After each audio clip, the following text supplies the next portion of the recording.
Hello amazing people, welcome back to my YouTube channel. My name is Patnum. So how you all doing, guys? Hope you're good today and I hope you're doing great.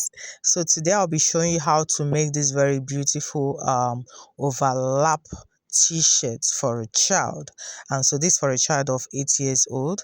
And so I already have my cutout piece here. You can see some lines already drafted out, so I'll explain this. Now this one is for the front piece, and the first line you see here is 4.5. So this 4.5 is what is going to help us achieve that overlapping effect. And you can see that it's overlapped to one side. Okay. Now from that line, then you can fix in the other drafting measurements, right? Yes. So, and the length of this top, I want it to be 24 for the length of the top. Then I'm going to add 2 inches for hemming, and that's going to make it 26. So when I place my tape to the very top, what I have here is 25 instead of the 26 that I need. So I need to make up my 26 from the back, okay, because the shoulder is going to be falling to the front, and for that reason the back is higher. Okay, so this is the back piece. You can see I have 2 inches there already. So this 2 inches what is going to help us make that shoulder to fall to the front, and in doing that, it's also going to extend it to become 26. So you see, when I folded it in, I was having 25, right? Yes, so that's what we're going to do. So in order not to get confused in any way, I'm going to be hiding those lines. You can see, so this one is for the front piece. I've hidden the overlapping space there. You can see we have it like so. Then for the back piece as well, I'm also going to be hiding that extension. Now I am placing it over each other like so. And just a quick demonstration, you can see by the time you fold the extension of the back to the front, you can see how it is, and you can just do a quick demonstration like so, placing my tape to the very end of my top. You can see I actually have what my desired 26. So that's how the shoulder will be falling to the front. Okay, I hope you understand. All right, so this point now, also hide that extension on the back. So you can see at this point the front and back are looking the same. So in order to know your width of fold, just work with the biggest circumference. For this person is the hip. So hip divide by 4, add 2 or 3 depending on how free you want the shirt to be. Remember, this for a child. Okay, now from the very top, I'm going to indicate the chest line, and I'm marking that at 6.5. 6.5. I'm using 6.5 for the chest line. Okay, and I'm going to mark the neck measurement. I'm using a neck width of 2.5. Now for the back, I'm using 0.5. That's for the back depth. Neck width of 2.5, neck depth of 0.5 to make my curve. So this is it. Why for the front, I'm going to be using a neck depth of 3 inch. You can see I'm also going ahead to make that curve. So neck width of 2.5, then 0.5 depth for the back, and 3 inch depth for the front. All right, now from that very end, I'm marking 8 inches. Then I'll come down by 1 inch so that I can get my slope. So I'll slant it towards the neck width, just like you see me doing, and we have our slope. Now at this point, I'll now indicate the shoulder width, and I'm working with 13 divided by 2, 6.5. You can see I'll make that line towards the chest line, and just go ahead and make an armhole curve. Okay, see, so there's no front armhole at this point. When you're done joining the shoulders, you can make that cut out. As you go along, you will see what I'm saying.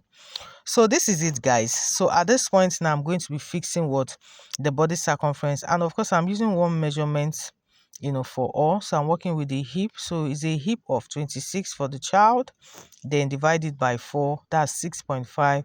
Then you go ahead and add extra 2 inches or even more, okay, depending on how free you want the shirt to be for the person. Okay, yes, so that includes the seam allowance. So now I have opened up that extension of the back, and I'm extending the armhole, just like you see me doing. You can see this. So we are done here, guys. This is a straightforward, right? Very, very easy.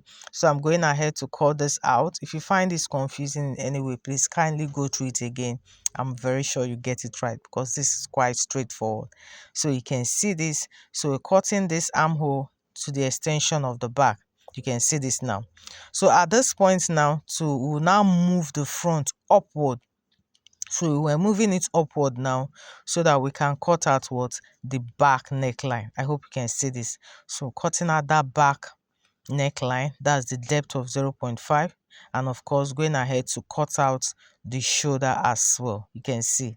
So this is it, guys. So you can now go ahead and take off what? The back piece. You remember the back is on fold, right?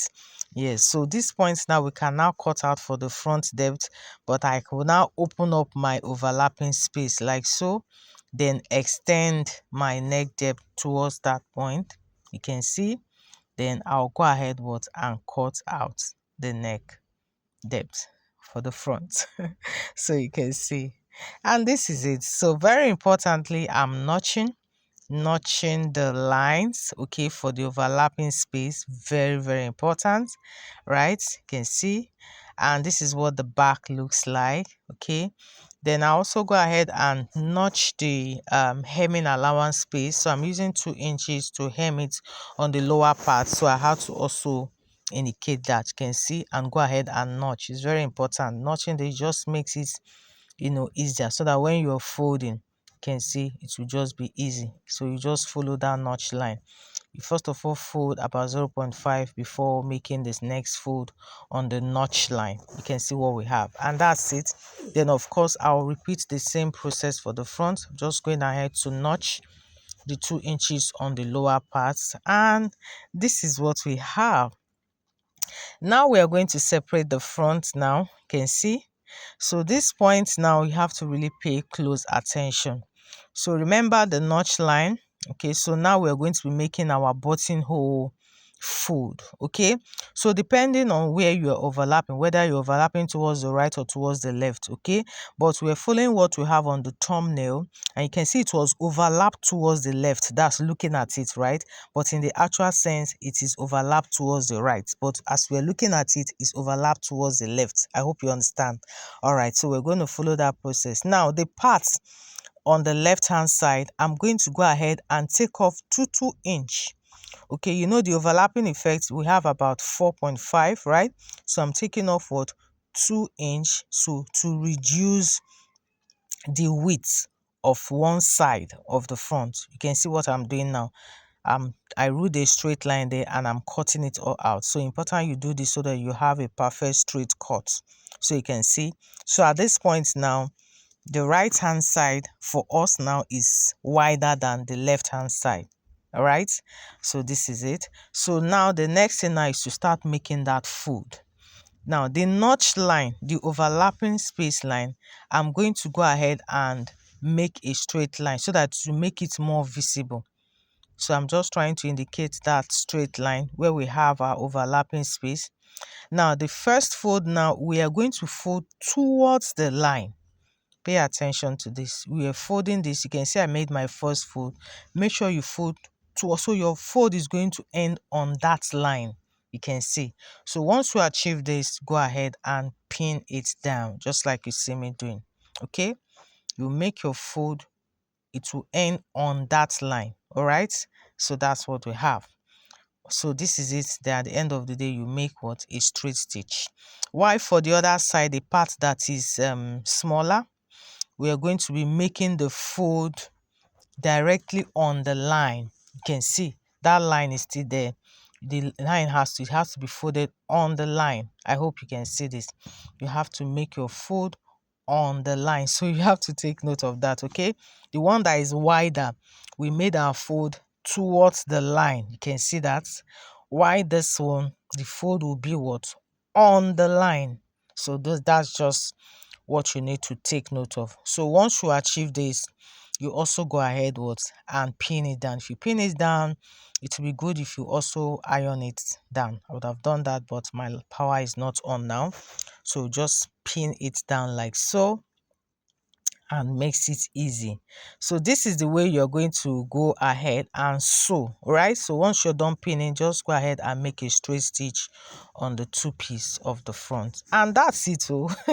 That's it. You can already see how it's looking. So this is how you can see the right hand side is wider than the front.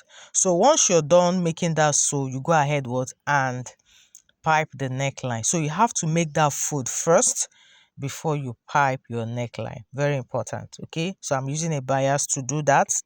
So once I'm done with that, I'll also pipe the neckline for the back. Okay, after that, then you can now join the shoulders. So you can see that the sewing process is very easy peasy. Just join the shoulders. I'll do a quick demonstration. So I'm using my pin now to hold my shoulder. So this is exactly the way I'm going to be sewing it. So just sew with about 0.5 or even 0.25. You can see. So once you're done sewing, flip it to the front. Now this is the part where you also pay attention. Make sure you align your fabric till it matches to the very end. You can see that way you will now see the effect of the shoulder falling to the front. You can see that. You see how it is? Yes. So at this point the shoulder will fall to the front. You can see.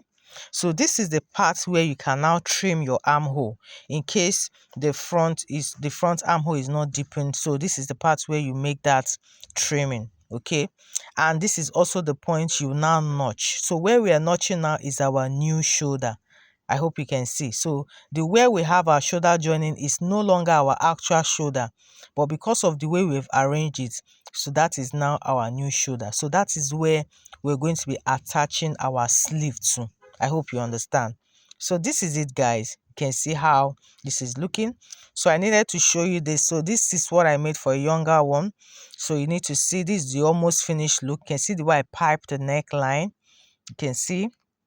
And of course, also what attach the sleeve. You can see the way the shoulder furrow to the front. You can see. So that's how you attach your sleeve.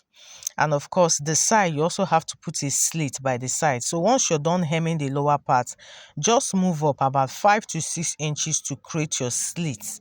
Okay. Yes, so this is what we have. And after that is done, then you will now fix your button space. Okay, so create your button holes and fix your button. So of course the button hole will be on the wider parts.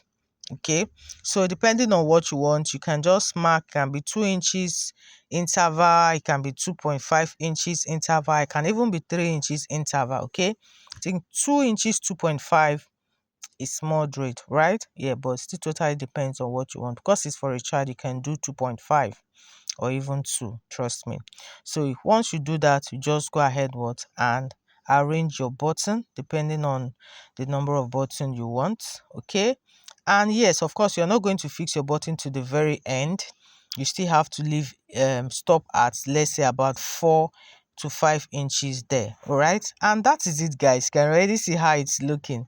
So this is how the aftermath of our top is going to be. It's a very easy one. Like I said, if you find it anyway confusing, watch it again. Trust me, I'm sure you get it right. Okay, yes. So before I end this, let me just quickly show how I cut out the sleeve. So this is it for the sleeve. I'm using this piece of fabric for the 2 sleeves. All right, so I'm going to go ahead and indicate an armhole. So first of all, I'll just go ahead and mark an armhole. So I used about 9 inches here, which is even much, because at the end of the day you have to trim off an excesses. So it's better you trim off excesses than run into shortage. But I know it was going to be more. Even if you use 7.5, you will still get it right. But I just used 9 inches here. And of course, then you indicate the length of the sleeve. So the length is supposed to be 7. Then I added extra 2 inches to that, and the 1.5 inches for hemming and 0.5 to join it to the body of the top. Okay, so that's going to be the extra inches there. Then I came down now, I indicated a cap height. I'm using a cap height of about 3.5 here. Okay, then from that point I'll make a slanted line. Sorry if you can't really see the chalk. I felt the chalk wasn't so visible at this point. I'm sorry about that. So once you make that slanted line, just measure the slanted line. Whatever you have, divide it, get the midpoint, and that is where you make your curve. Okay, yes. So this is just the way we cut our regular basic sleeve. There's nothing difficult at all. But it's also important to bring back your top and measure what you have on the armhole. So that way you'll be very, very sure to know if you're going to make some adjustments. Okay, so you can see I'm just measuring what we have on that part. Okay, you can see, and of course it's going to be more than enough, so I will have to trim off some excesses, right? And so this is it. Then for the round sleeve, so it's 4 inches for the round sleeve, so I just added extra